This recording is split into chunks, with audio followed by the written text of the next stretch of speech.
So let's talk about Bitcoin mining. A group of Democratic lawmakers led by U.S. Senator Elizabeth Warren have been asking details from a bunch of public Bitcoin miners on the consumption of electricity and if they're raising electrical costs in the regions that they operate. Notably, these letters were sent to Riot blockchain and Marathon, which are some of the largest public Bitcoin miners out there, very large firms. Essentially, they just want to know, hey, is there validity to this argument that you guys are, one, raising costs of electricity for local people, and two, are you guys contributing to climate change by using so much energy? We've seen Elizabeth Warren kind of be beating this drum for quite a while now. She's been in congressional hearings, or in Senate hearings rather, multiple times over and over, grilling people on if this is the case. She doesn't seem to be hearing all the shills on Bitcoin Twitter saying that she is misinformed. Somehow it doesn't really get to her. But, actually, I'm just going to throw it up to Zach. I want to get your hot take on this.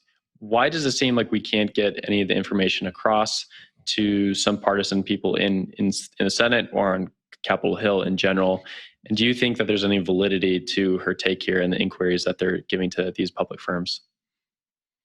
My hot take is that Bitcoin mining firms should be doing this. I think if making these reports as easily accessible as possible will make it better for the Bitcoin mining industry as a whole, right? It makes it so that they're not seen as hiding something. It was a dark, environmental, dirty secret. They need to be out here, I think, working on these dashboards that show what power they're consuming, from where, and I think that data will be beneficial to the entire industry. This remains like the thing that people keep discovering over and over again. And I think it's time that, especially as mining has moved to North America in the wake of the Chinese crackdown earlier this year, I think it's time for these firms to make these these data dashboards available. I don't think it's going to hurt their argument. I think it's just going to potentially buy goodwill when it comes to how this sector is regulated going forward. So yeah, they should get on that. They should be like, okay, yeah, here's our energy dashboard. Boom, there it is, done. That's it. Those are the numbers.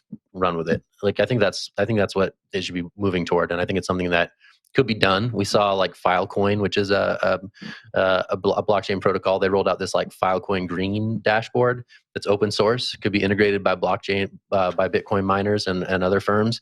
I think it's something that would be cool to have more transparency around, right? Blockchain is predicated on data transparency, and I think that same ethos could and should apply to energy consumption as it relates to proof of work mining. That's my thought. But I saw Jen's hand up. That was a good hot take. That was a great hot take, Zach.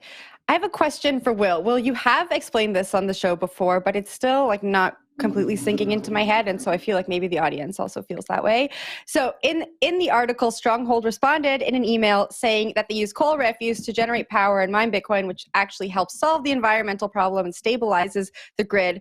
Just explain to me again how the coal refuse process works.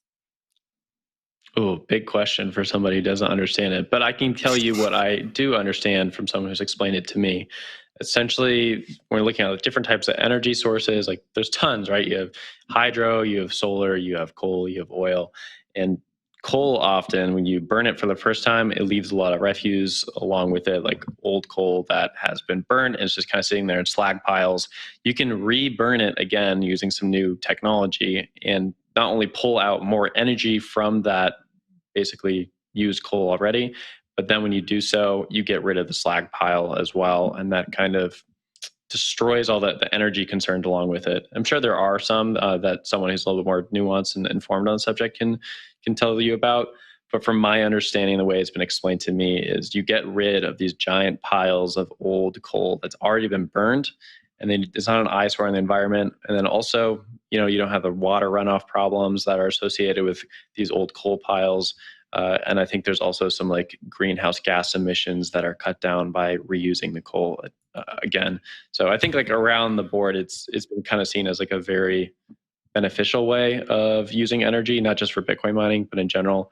And I think Zach's state, good old Pennsylvania, classifies it as one of the greener types of technologies that are available today.